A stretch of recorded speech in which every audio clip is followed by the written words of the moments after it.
Alright, let's talk about something that's got me absolutely buzzing lately, the explosion of historical costume dramas hitting our screens. Seriously, it feels like every time I turn around, there's a new trailer dropping for a period piece, and I am here for it. But here's the thing, it's not just the quantity that's exciting, it's the variety. From 14th century peasant rebellions to Victorian horror, these shows are covering everything. And as someone who's obsessed with both history and fashion, I can't help but dive deep into what makes these projects stand out. First off, let's talk about my brilliant career hitting Netflix in August. Now, personally, I think remakes are always a gamble. There's this immediate skepticism, right? Like, why mess with a classic? But what makes this really interesting is the costumes by Myriad Kerr. If you take a step back and think about it, the 1900s in Australia is such a specific, underexplored aesthetic. It's not your typical Victorian England vibe. I'm curious to see how Kerr interprets that rugged, pioneering spirit through clothing. One thing that immediately stands out is how this could either be a fresh take or a misstep, and that's what keeps me watching. Then there's The Uprising, a movie about the 14th century peasant rebellion against King Richard II. What many people don't realize is how rarely this period gets the spotlight. It's not your typical Tudor or medieval fare. The costumes by Toth Andres Daniel and Godineuha's Attila could be a game-changer here. In my opinion, the success of this film hinges on how authentically they capture the grit and desperation of the time. If they nail it, this could be a sleeper hit that redefines what we expect from historical dramas. Now, let's pivot to Victorian Psycho, because who doesn't love a good horror story set in a gothic manner? But here's where it gets fascinating, the costumes by Alison Byrne.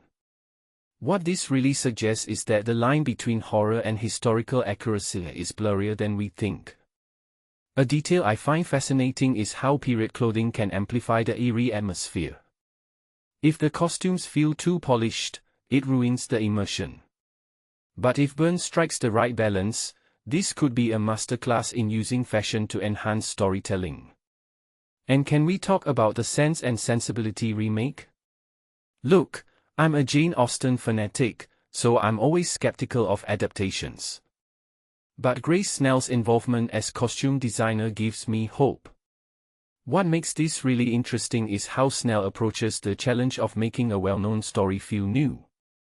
From my perspective, the costumes need to walk this fine line between staying true to the era and adding a modern twist. If they pull it off, it could breathe new life into a classic. But here's the bigger question, why are we seeing this surge in historical dramas now? Personally, I think it's a reaction to our increasingly digital, fast-paced world. If you take a step back and think about it, these shows offer an escape, a chance to slow down and immerse ourselves in a different time. What this really suggests is that audiences are craving depth, detail, and authenticity. And that's why costume design isn't just a background element, it's a central part of the storytelling. So, which of these am I most excited about?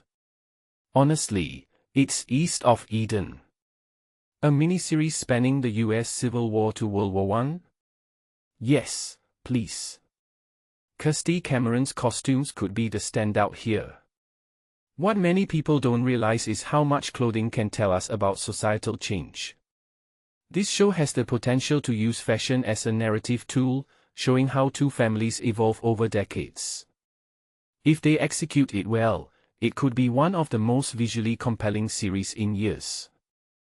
But here's my closing thought, as much as I love these trailers, I can't shake the feeling that we're at a turning point for historical dramas. With so many projects coming out, there's a risk of oversaturation. Personally, I think the ones that will stand out are the ones that take risks, whether it's with costume design, storytelling, or period choice. So, I'll leave you with this, which of these shows do you think will break the mold?